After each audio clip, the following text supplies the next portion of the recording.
Good morning. We're here to give an update on COVID-19 in Oregon.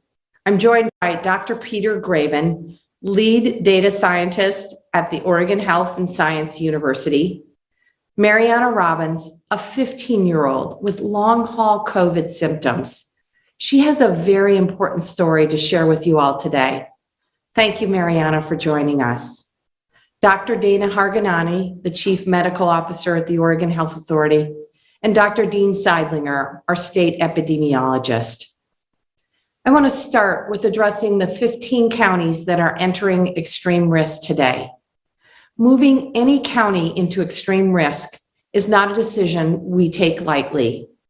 That's one reason why, a few weeks ago, we updated the state metrics to require that hospital capacity be a tripwire to cross before reimposing the extreme risk rules.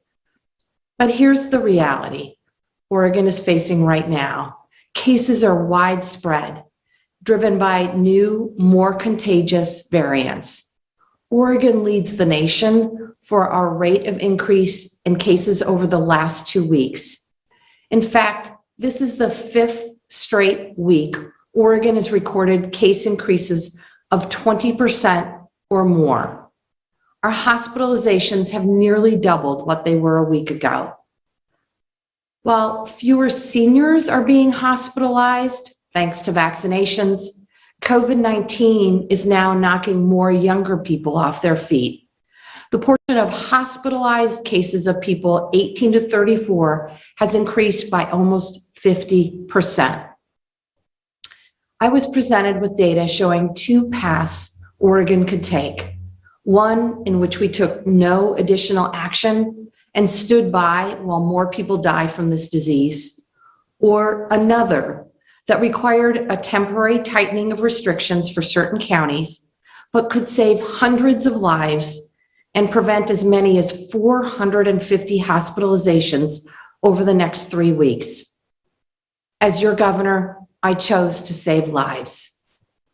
I've invited OHSU's Dr. Peter Graven to share that data with you because it is truly eye-opening. And I recognize that this puts many Oregon businesses and working families in a difficult place.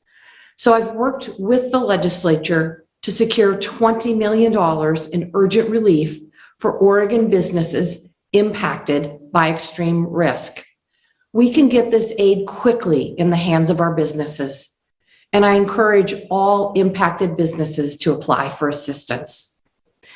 Economic relief is something I can do as your governor to help Oregonians impacted by this 4th surge. What I can't do is bring back someone's life lost to this virus.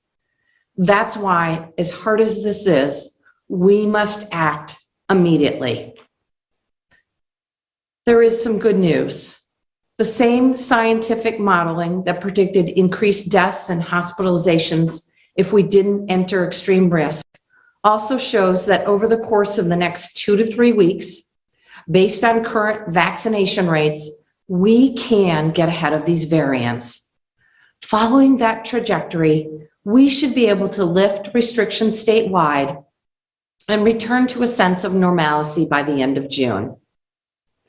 Every time Oregonians have acted to protect ourselves and each other, we have stopped this virus in its tracks. We are asking for your help again today. We know vaccinations are the best way to protect yourself and your loved ones. Vaccinations are the key to moving us out of extreme risk and on a path to fully reopening our economy. We can reopen our economy and move forward to post-pandemic life in June, but it's going to take each and every one of us to do our part to get there. Certainly every day we're making progress. More than half of adult Oregonians received at least 1 dose. We're averaging close to 35,000 vaccine doses administered per day. So if you haven't been vaccinated, please do so now. There are many available appointments statewide right now. And if you still have questions or concerns about the vaccines, please ask your healthcare provider. You can also call or go to covidvaccine.oregon.gov for great resources. If you've already been vaccinated, thank you. Now, please help your friend, neighbor, relative, or colleague make an appointment. I also recognize that access to a vaccine isn't the same for every Oregonian. We're doubling down on our efforts to reach every Oregonian with a vaccine and information, especially those who have a harder time accessing mass vaccination sites or online appointment portals. We are not out of the woods just yet. There are better days ahead. Let's keep our eyes on that horizon and let's move Oregon forward together. And with that, I'm going to turn it over to Dr. Peter Graven. Thank you, Governor Brown, for having me here today. Good morning, everyone. My name is Peter Graven, and I serve as the lead data scientist in OHSU's Business Intelligence Unit, which means I use data and study trends to forecast health and operational outcomes. Compared to other states, the efforts made by Oregonians during this past year has been very effective at limiting the impacts of COVID-19 in Oregon. We can be very proud of that. The data certainly bears this out. I know this because for more than a year, I've dedicated much of my time, frankly, both on and off the clock, analyzing COVID-19 trends in Oregon and across the US to help Oregon and other state hospitals anticipate the direction of the pandemic and the impact of COVID hospitalizations on our state. Working together with our state's epidemiologists and data scientists, our forecasts and weekly data analysis have provided the foundation for Oregon's ongoing policies aimed at keeping the state safe and to stop the spread of the virus. By making data-driven decisions grounded in science, Oregon has been a top performer in its case counts and managing surges during the pandemic. Unfortunately, in recent weeks, Oregon is being recognized for a different reason, having the nation's fastest growing rate of new COVID-19 cases, which leads to why I'm here today. While this is a scary sounding data point, it's important to know that we turned the virus back in the fall by reducing our activities. And because of it, we had one of the lowest case counts in the country. We already know this policy is effective when our Oregonians put their minds to it. Our modeling, which you can see in a brief available online, is currently measuring the rate of Oregonians getting vaccinated, how much variant are present, the number of previous infections, and the effectiveness of engaging our state's risk level framework. The good news is, when we pair these data together, it shows us that we have just 3 to 4 more weeks until we are in good shape. That's when cases will fall and our vaccine levels will be high enough that with basic preventive measure, the virus cannot effectively grow. Following the risk level policies for those counties in extreme or high risk is another huge sacrifice. But if we can follow a short pause in those activities where the virus thrives, namely indoors without masks and in close proximity to people outside our household, our modeling shows that it will effectively halt increases in cases and prevent another 176 Oregonians from dying from COVID-19 and over 700 more hospitalizations in total that would occur if we did not follow the risk level framework. As Governor Brown has stated, there is a known and data-informed end date to this pause. These restrictions will be in place for a maximum of 3 weeks, but it will make all the difference in ensuring we protect as many Oregon lives as possible as we work to get back to a safer state where the virus can no longer prevent us from enjoying many activities. Of course, with over half of Oregonians still susceptible to the virus, it's vitally important that everyone get vaccinated to protect themselves and others.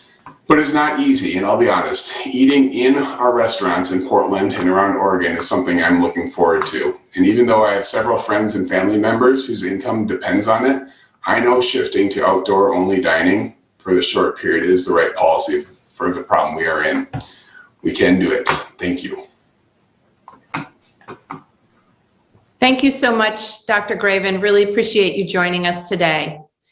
Next up is Mariana Robbins. She's a 15-year-old impacted by COVID.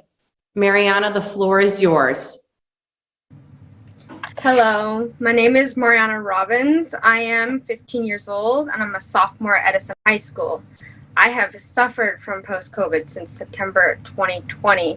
And for me, having COVID was one of the worst and scariest experiences for me because I was severely affected in many ways.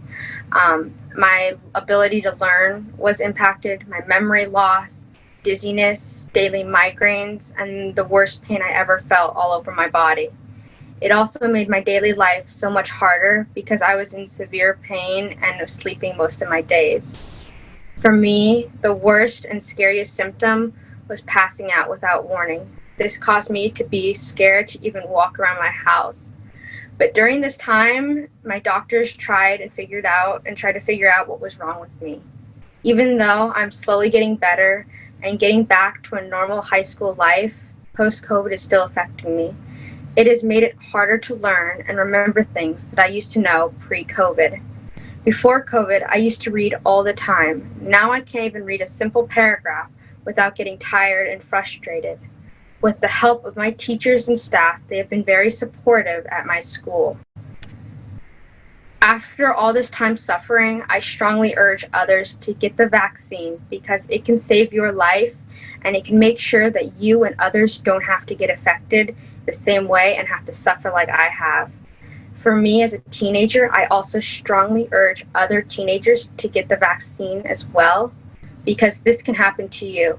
And in my opinion, COVID is a very serious matter and disease that everyone should care about. Thank you. Thank you so much, Mariana, for joining us today. My heart breaks for the challenges that you faced. I'm really grateful you were willing to share your story today. With that, Charles, I think we're ready for questions. Thank you, Governor. And for the reporters on the line, we'll be using the raise your hand function to ask a question. We'll start with Brenna Kelly with KPTV. Go ahead, Brenna. Hi, good morning, Governor. Regardless of the number of vaccinations given, when we've reached a month's time after everyone has been eligible to get a vaccine now, at what point do you say you've given Oregonians all the tools and you can't continue to shut down if they don't want to use them? So my goal in terms of reopening in June, there are a couple of factors that I'm looking at. Number one, want to make sure that we have a solid majority of Oregonians that have been vaccinated. That includes our communities of color, our Latino, Latina, Latinx communities, our African American communities, our tribal communities. They have all been disproportionately impacted by this pandemic. We need to make sure that a solid majority of these communities have been vaccinated as well. We need to make sure that the vaccines are easily accessible in communities around the state. We expect that will happen in the next few weeks. And then third, we are continuing to watch our hospital bed and staffing capacity. Obviously, this is a concern. And once we address these three issues, I fully expect that the economy can reopen. In terms of the data, it looks like this could happen mid to end of June. But the harsh reality is the sooner Oregonians get vaccinated, the more people that get vaccinated, the more quickly that we can reopen our economy. Vaccinations are truly the key to this reopening, and they're key to protecting yourself, preventing hospitalizations, and preventing deaths. So the sooner Oregonians can all work together to get vaccinated, the more quickly we can reopen. Thank you. Thanks, Brenna. We'll go next to Lincoln Graves with K2. Go ahead, Lincoln.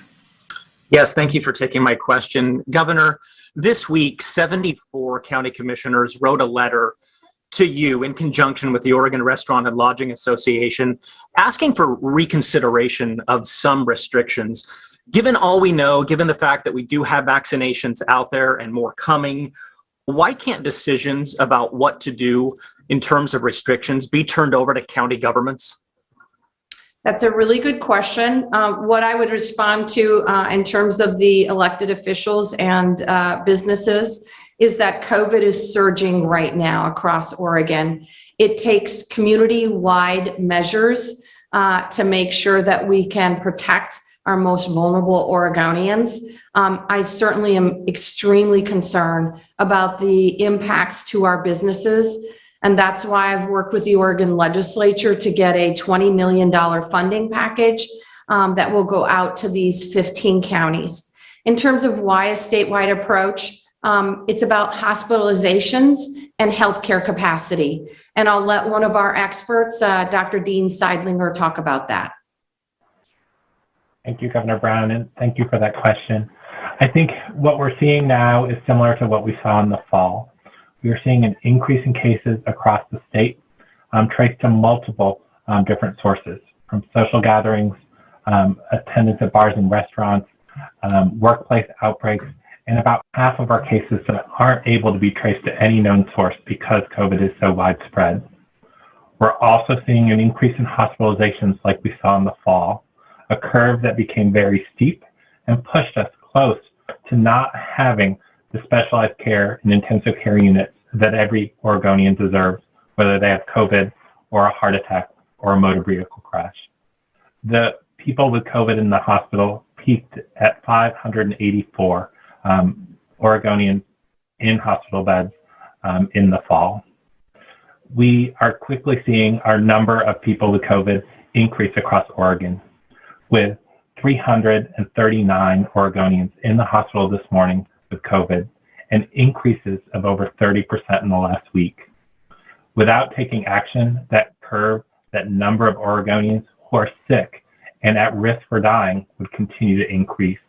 So these measures are designed to help limit the transmission from individuals as we get more vaccines into arms.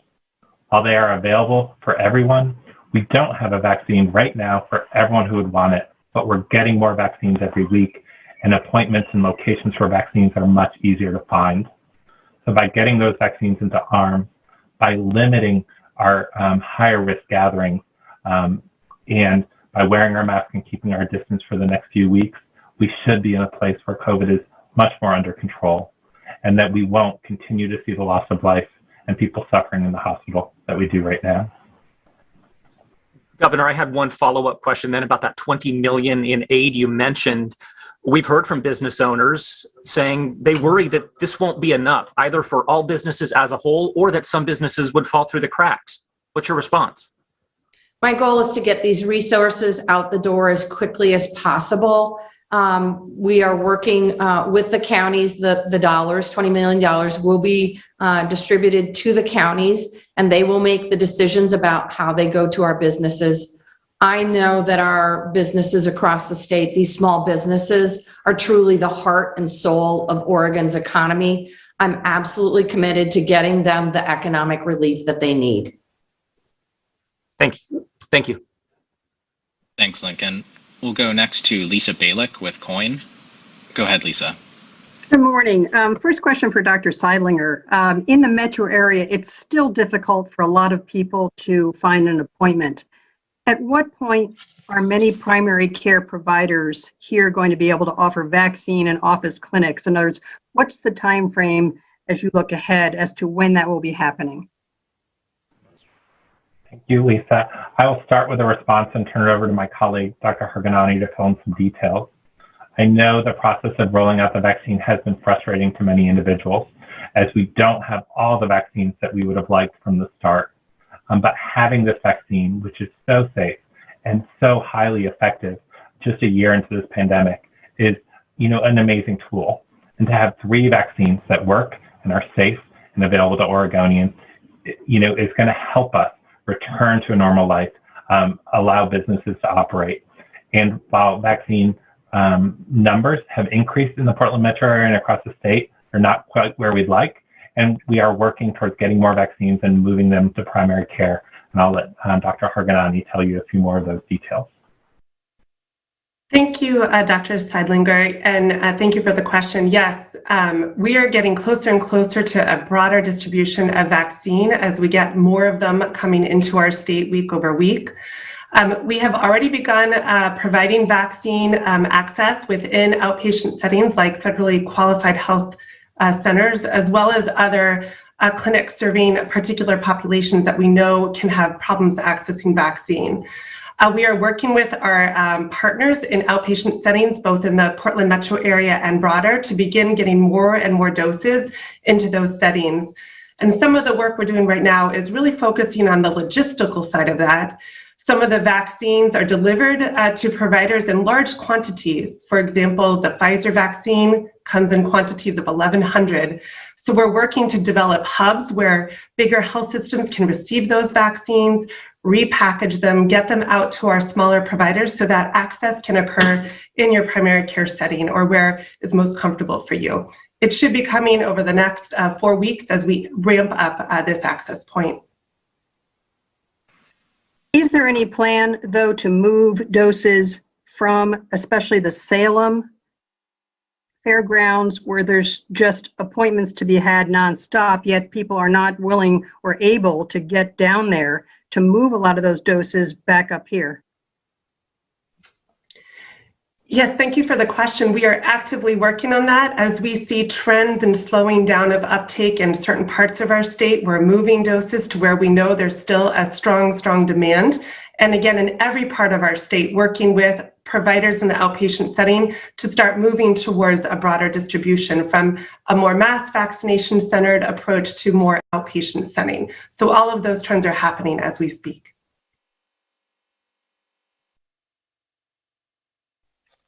Thank you, Lisa. We'll go next to Pat Duris with KGW. Go ahead, Pat. Thank you. My first question is for Dr. Gravin with the Business Intelligence Unit. I'm wondering if you were the folks who came up with the 300 hospitalizations as the tripwire, and if so, how you came up with that number and why that number. And then second, you mentioned that moving counties into extreme risk will basically save 176 lives. How did you come up with that number? And then I have a follow-up for the governor, please. Yeah, well, I can say, I did not come up with a number for 300. However, if you look at the history of the census, this is almost exactly the same point in the curve before where we announced the social pause and the freeze. So it's in a very equivalent point in the acceleration. So I think you'll see that probably made sense. My guess is, we knew that cases were going to shift to younger people, so we may have higher case counts and therefore less hospitalizations. So it made sense to ensure that we really were seeing that the census was increasing because that's kind of the constraint on the system there. So that question can go back to the governor, but I'll answer your other question first, which is how do we come up with the 176 deaths number? And I think this is important. The path that we've been following, and you'll see this in a brief if you go and click through. We've had a fear and fatigue wave that's been happening over time, and that's been pretty predictable. In fact, it predicted this spring surge pretty easily. And when you follow that, there's also this fear cycle that takes place, and that's been basically when we've gone and acted the risk level framework. And so normally our policy gets a little stronger as things start picking up like this. So all we have to do is compare what happens if we follow our traditional path with a path where we kind of don't enact the policies. And so for that, there's a metric that you can use to do that, but you're essentially tabulating up the number of deaths that would be predicted to come. And the deaths that I calculate are actually anytime between May 1st and actually through the end of summer, although most of the difference is here in the next few weeks. Does that answer your question? I think so. Well enough. Thank you. And then, Governor, a lot of folks have been asking. Oh, I'm sorry. Go ahead. I just wanted, if someone from the Oregon Health Authority, Dr. Dean Seidlinger or Dr. Harganani, can address your question about the 300 bed capacity. Yeah, thank you, Governor Brown, and thank you for the question, Pat. As Dr. Graven said, this number looks similar to where we would needed to act in the fall. And that's because we looked back at that peak in the fall. We talked to our healthcare providers. We're concerned that as we are seeing increased cases now, that we might quickly see a following increase in hospitalizations. Knowing that our older population is not as likely to be hospitalized now as they were in the fall because of vaccines, but our hospital and healthcare partners were seeing younger, sicker patients come in. So we looked at that peak in the fall, saw that we had gone up to 584 people with COVID in the hospital on a given night at our peak. So we chose the 300 number because we looked at the increase week over week in the fall ranged from about 16% to as high as 49%, meaning almost a 50% increase in a week. And those numbers happened rather quickly. So we looked to who's in the hospital right now. The transmission where they got sick was about 3 weeks ago. And we know that when we implement measures encouraging people to stay home more, to limit the risk of transmission to others, to get their vaccine, that this will take some time to take effect while we get more people vaccinated. So with that 300 number and the higher week over week increase of 15% or more, we knew that we had some time to implement policies, to have people change their behavior for the short term so that we could prevent getting to that peak in the fall and prevent getting to a place where people might not be able to get the high quality care that they need. Okay, thank you. And then, Governor, the other question that I had is we've heard a lot of people say, why not leave the restaurants and the businesses open for people to come in and just require the customers to prove that they've been vaccinated? It encourages vaccination and leaves the businesses alone. I think what I would say is that our vaccine distribution efforts, while fairly effective and efficient, have not been as equitable as I would like. And we are working hard to close the vaccine gaps that exist amongst our communities of color. And we've made good progress in the last 4 weeks. However, we still have a lot of vulnerable Oregonians that haven't gotten a vaccine yet. And as you are well aware, Oregon has the fastest growing infection rate in the entire country. I'm focused on saving lives and want to make sure that Oregonians have an ample opportunity to get vaccines. This is truly a race between the variants and the vaccines. As Dr. Graven said, we need a couple more weeks, 3 to 4 weeks, to get more vaccines into arms. That's where I'm focused. There are a number of ways that Oregonians can support their favorite businesses. They can continue to do takeout.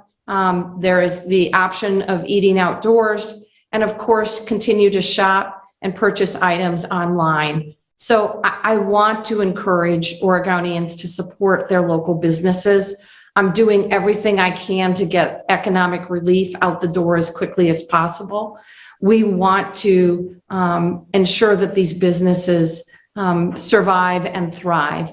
They're essential to our economy. But right now, I am gravely concerned about vulnerable Oregonians, about our hospital bed capacity and the ability of our healthcare workers to provide medical care. All right, I'll let other reporters ask questions. Thank you. Thank you, Pat. We'll go next to Aaron Ross with OPB. Go ahead, Aaron. Hi, so just quickly for Dr. Graven, just to confirm that I have this correct, that's 176, the model is predicting 176 extra deaths through the end of summer if we were not to implement any changes right now. Yeah, that's correct. But I will say it's primarily in this next month. I tabulated it up for the whole summer, but it's essentially most of the difference between the two policy paths is just in the next 4 to 5 weeks. So they would be concentrated in that period of time.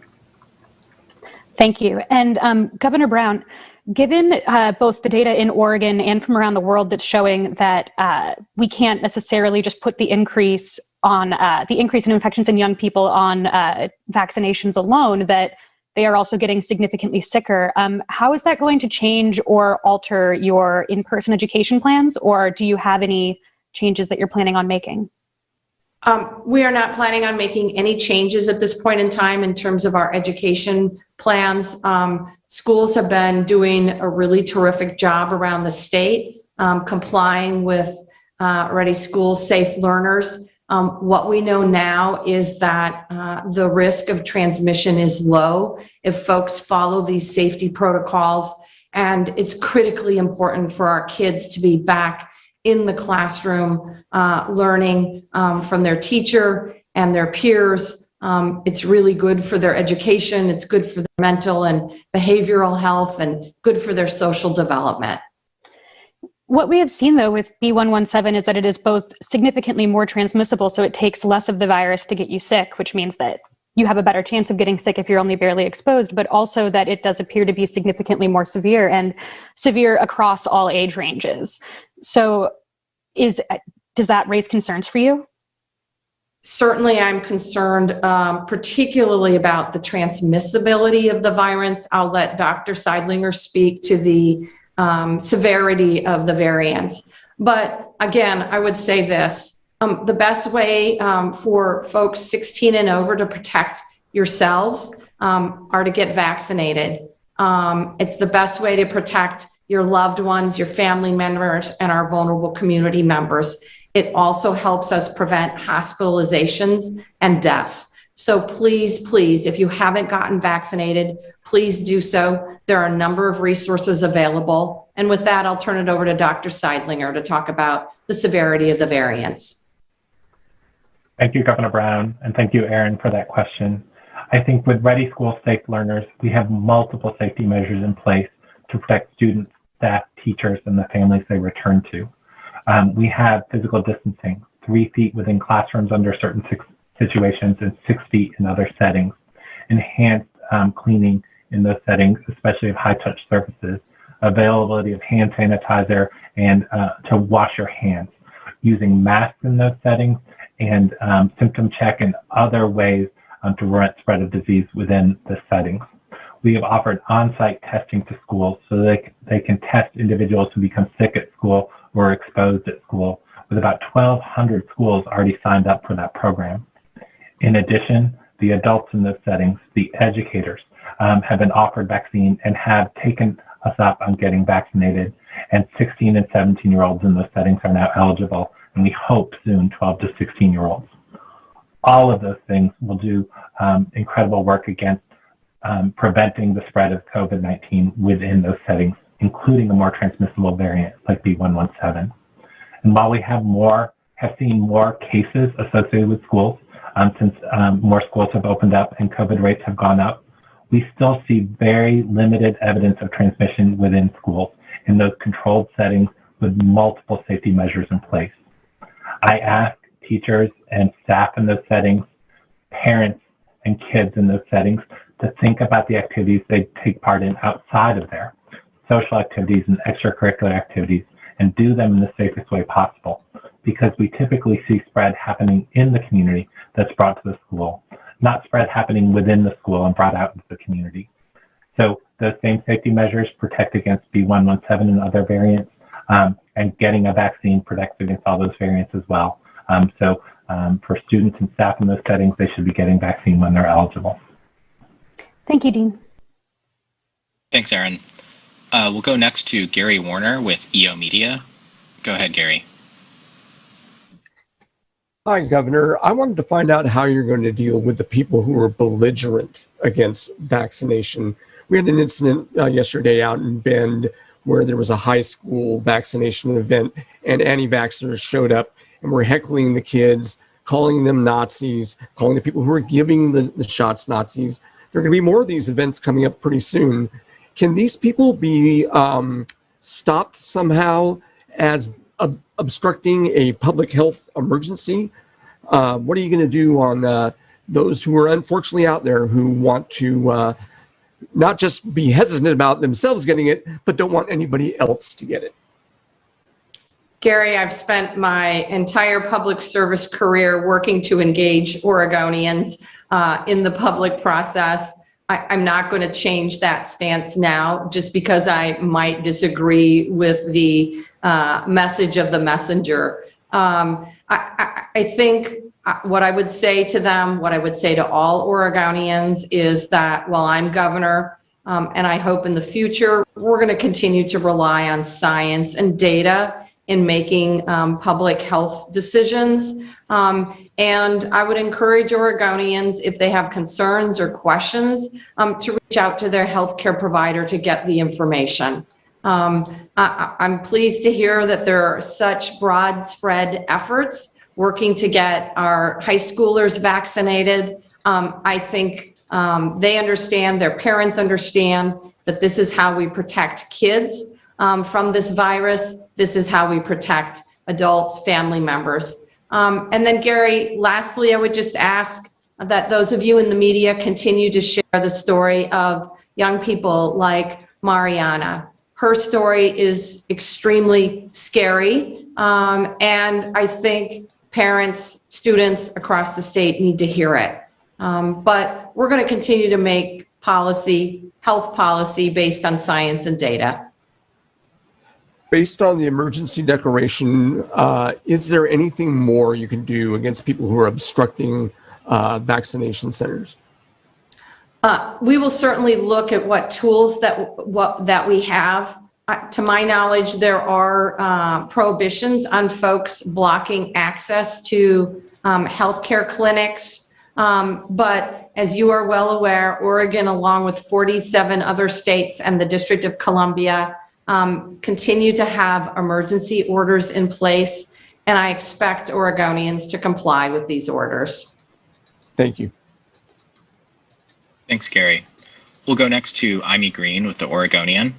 Go ahead, Amy. This question is for the governor. Oregon is a bit of an anomaly nationally, with only a handful of states with increasing cases, and none, as you've said, more quickly than in Oregon. OPB asked OHA Director Patrick Allen on the air this week, couldn't you see this coming? Cases have been rising for 5 weeks, and I was a bit surprised to hear his answer. He said essentially, because of COVID fatigue and public resistance to more restrictions, it was necessary to let hospitalizations rise to a certain point before enacting actual restrictions in order to get public buy-in. My question for you, Governor, is do you agree with that? Can you speak to why you waited so long to enact these restrictions when cases have tripled in the past 5 weeks? I've been talking to Oregonians every single week, expressing concerns about the growing numbers of cases, and been very, very clear. Should folks, all of us, not take the actions we need to reduce the spread of the virus, then we would be taking more restrictive action. We put the metrics in place based on data and science. We're following those metrics. And I think you have to have some level, some level of public support for these to be successful. What I think is really, really important is that Oregonians be able to get the medical care that they need, regardless of where they live, whether they have a very severe medical event or have an unfortunate accident. I'm absolutely committed to making sure that Oregonians get the medical care that they need. Respectfully, I don't think that really answers the question. Why didn't you enact restrictions weeks ago? We know COVID cases and hospitalizations they can grow exponentially. You could have potentially stemmed the extent of this latest surge. Were you worried about people not buying in and following the restrictions? This is always a balance between lives and livelihoods. I think the data shows that Oregon has reached the right balance. And what is different now is that we have the variants in place and we have vaccines. So it is more challenging, frankly, for Oregonians to understand why these safety protocols need to be in place that the pandemic has forced upon us when there are vaccines. And you have the variants that are moving, frankly, at a much more rapid pace. Dr. Seidlinger, would you like to fill in here, please? Yeah, I think, the balance we've had in fighting this disease has really stemmed, it's not policy that drives the change, it's policy with people following that policy. After more than a year of fighting COVID, we know that everyone is tired. We know that people want to go back to eat, need to grieve with their families over the loss of loved ones over the last year, need to celebrate milestones. And so we've been talking about the increase in cases and asking people to change their behavior. And many people have. The vast majority of Oregonians are doing what they can to protect themselves and their loved ones. But over these next few weeks, we need more Oregonians to join us. We need more Oregonians to make their appointment to get their vaccine. And doing that, we will see cases go back down. we will see hospitalizations go back down, and we will once again be a leader in fighting COVID here in Oregon. Over time, those numbers are some of the lowest in Oregon compared to other states, and we need to get our recent numbers back down.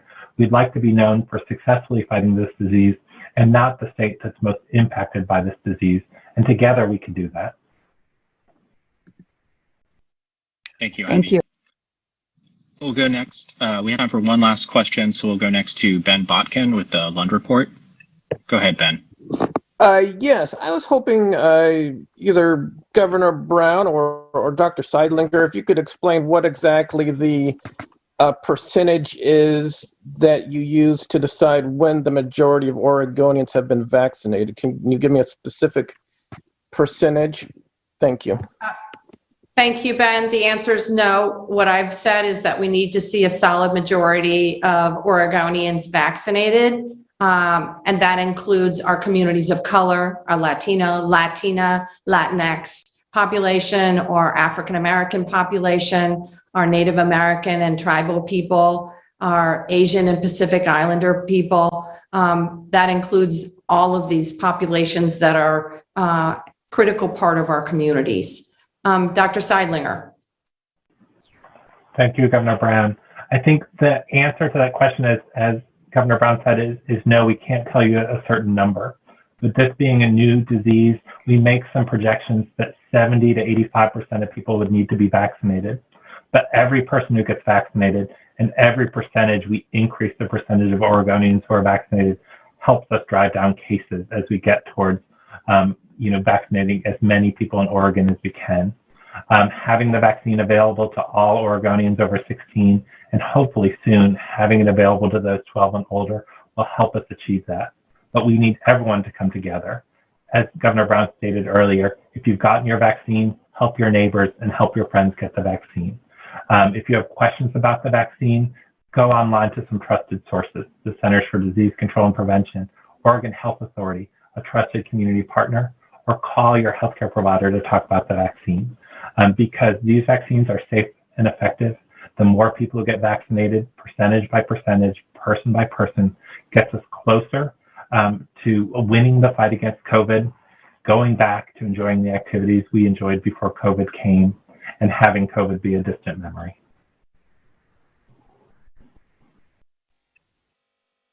Thank you, Ben. Governor, that's all the time we have for questions today.